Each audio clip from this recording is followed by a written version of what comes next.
ہم جیسے گناہگار لوگ ہیں نا، ہم سے لوگ جو دور سے ملتے ہیں وہ بڑی تعریف کرتے ہیں، یار ماشاءاللہ بڑے نیک دکھتے بڑے نیک ہیں، کیونکہ ہم دکھنے میں بڑے نیک نظر آتے ہیں نا، تسبیح وسبیح ہاتھ میں ہوتی ہے، کچھ لوگوں کے ٹوپی بھی لگائی ہوئی ہوتی ہے، او یار ماشاءاللہ بڑا مسجد میں تو بڑا شریف آدمی۔ مجھے کئی لوگ کہتے ہیں یار حبیب بھائی وہ فلاں شخص جو ہے وہ آپ کے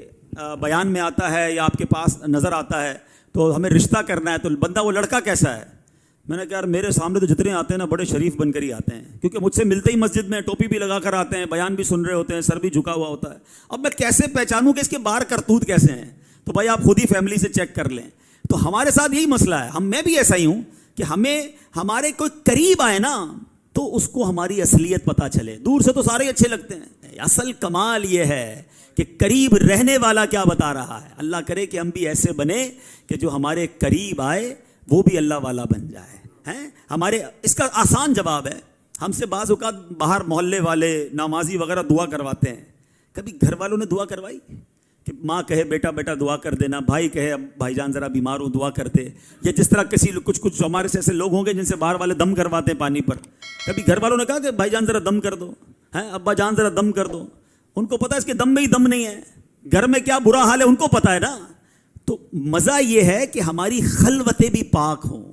ہیں ہمارے قریب رہنے والوں کو بھی لگے کہ واقعی اللہ والا ہے، باہر والے کہیں اور اندر برا حال ہے، پھر تو یہ بیکار منافقت ہو گئی نا کہ ظاہر میں کچھ ہے باطن میں کچھ ہے۔ دیکھو غوث پاک کے ساتھ جس نے چند راتیں گزاری وہ کیا کہتے ہیں؟ کہتے میں کئی دن آپ کی خدمت میں رہا،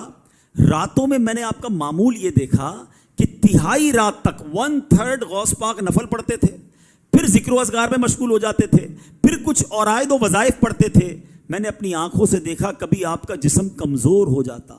کبھی صحت مند ہو جاتا، کبھی میری نگاہوں سے غائب ہو جاتے، کبھی پھر تھوڑی دیر بعد آ جاتے، قرآن کریم پڑھتے، یہاں تک کہ رات کا دوسرا حصہ بھی گزر جاتا، پھر طویل سجدے کرتے، اپنے چہرے کو زمین پر رکھتے، تہجد عطا فرماتے اور مراقبے میں رہتے، یہاں تک کہ فجر تو ہو جاتی، نہایت عجز و نیاز سے خشوع و خضوع سے دعا مانگتے، اس وقت آپ کو ایسا نور ڈھانپ لیتا کہ آپ نظروں سے غائب ہو جاتے۔